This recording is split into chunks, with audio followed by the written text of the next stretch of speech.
माँ शारदे वरदान दो, हमें ज्ञान दो। नमस्कार दोस्तों, बसंत पंचमी की हार्दिक शुभकामनाएं। 2025 में बसंत पंचमी जो है वो 2 फरवरी को मनाई जाएगी। तो हम बसंत पंचमी की पूजा कैसे करें, संपूर्ण विधि हम पूजा की जान लेते हैं।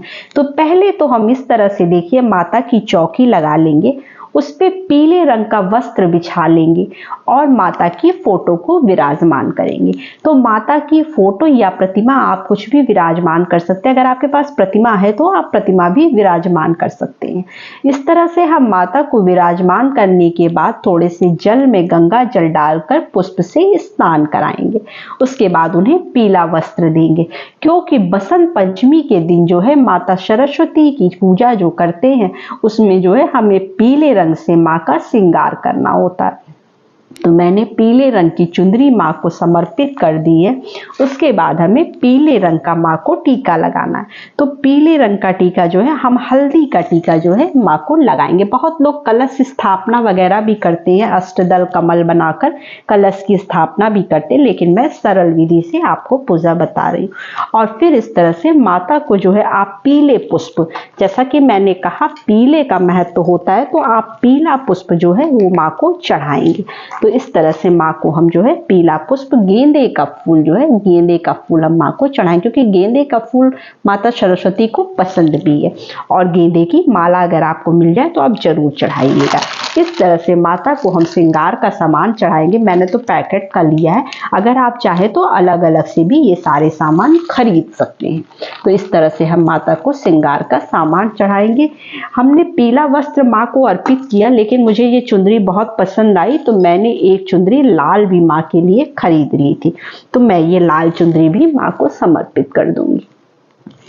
उसके बाद हमें क्या करना है, थोड़े से अक्षत समर्पित करना है, क्योंकि माँ को टीका मैंने पहले ही लगा दिया था। और हम थोड़ा सा सिंदूर अर्पित करेंगे माँ को। इस तरह से हम थोड़ा सा सिंदूर का अर्पित कर देंगे। उसके बाद हमें क्या करना है, अब हमें भोग लगाना है। तो भोग हम किस चीज का लगाएंगे, पीले चीजों का भोग लगाया जाता है। तो आप चाहे तो बूंदी ले लीजिए, लड्डू ले लीजिए, या आपके घर में अगर पूरे पकवान आप बनाते हैं तो आप जरूर बनाइएगा। वैसे भी अगर आप साफ माँ को भोग नहीं लगाने के लिए बना रहे हैं तब भी आप अपने घर में उस दिन कुछ ऑयली चीजें, मीठा कुछ अपने घर में जरूर अपने किचन में बनाइएगा। तो इस तरह से हम माँ को जो है ये भोग लगा देंगे बूंदी का। और फल, ऋतु फल हमको जरूर भोग लगाना चाहिए। तो ऋतु फल में देखिए हम बैर का भोग तो जरूर ही लगाएंगे, कंपल्सरी है, क्योंकि ये सीजनल फल होता है तो इसको हमें जरूर लगाना है। और अमरूद का भोग हम जरूर लगाएंगे। तो इस तरह से हम अमरूद और जो है ये बूंदी का भोग माँ को लगा देंगे। उसके बाद इस तरह से जल हमने रख दिया है। फिर हम क्या करेंगे, अपने बच्चों के, पढ़ने वाले बच्चे हैं तो आप उसके लिए आप कॉपी और एक पेन माँ को जरूर समर्पित करिएगा। इस तरह से हम जो है माँ को कॉपी और पेन समर्पित कर देंगे। उसके बाद हमें यहाँ पर कॉपी की थोड़ी सी पूजा कर लेनी है। इस तरह से हम थोड़ा सा हल्दी का टीका लगा देंगे, फूल अर्पित कर देंगे और जो है थोड़े से पुष्प इस तरह से अर्पित कर देंगे, थोड़ा सा अक्षत अर्पित कर देंगे। इस तरह से हम कॉपी पेन की भी पूजा करेंगे। अगर हमारे घर में बच्चे पढ़ने वाले हैं तो हम माँ से प्रार्थना करेंगे कि हमारे बच्चों को जो है बुद्धि और ज्ञान प्रदान करें। और अगर आपके घर में कोई भी इंस्ट्रूमेंट बजाता है, जैसे मान लीजिए कैशियो है, हारमोनियम है, क्योंकि बहुत से लोग होते हैं जिनको बजाने का बहुत शौक होता है, जैसे कि मैं कैशियो प्ले करती हूँ, मेरी बेटियां कैशियो प्ले करती हैं, तो मैं इसकी भी पूजा करूंगी उस दिन। इस तरह से हम माता के सामने रखकर इस पर भी जो है हल्दी से तिलक करेंगे और उसके बाद जो है थोड़ा सा पुष्प चढ़ाकर इसकी भी हम पूजा करेंगे, ताकि जो है हमें और भी ज्यादा जो है इसमें सीखने और ज्ञान की जो है ज्ञान में बढ़ोतरी हो। तो इस तरह से जो है हम कैशियो की पूजा कर लेंगे। उसके बाद जो है हम आरती करेंगे। तो माँ की इस तरह से धूप से पहले आरती करेंगे, फिर हम इस तरह से दीपक दिखाकर माँ की जो है आरती उतारेंगे वीणा वादनी की।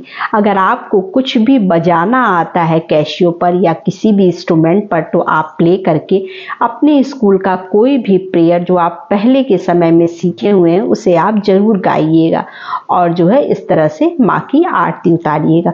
माँ जो है ज्ञान और बुद्धि की देवी हैं, तो हम इस तरह से माता की पूजा करेंगे। अब हम इस तरह से जो है जल का थोड़ा सा आचमन कर लेंगे और उसके बाद जो है हम क्या करेंगे, पूरे घर में जो है दीपक दिखा देंगे और बच्चों से भी आपको इसी तरह से अपने पूजन करवाना है। बच्चों से आप जरूर उस दिन पूजन करवाइएगा, क्योंकि जो है पढ़ने वाले बच्चे जो है ये माता की पूजा जरूर करते हैं। तो बस यही छोटी सी वीडियो थी, छोटी सी जानकारी थी।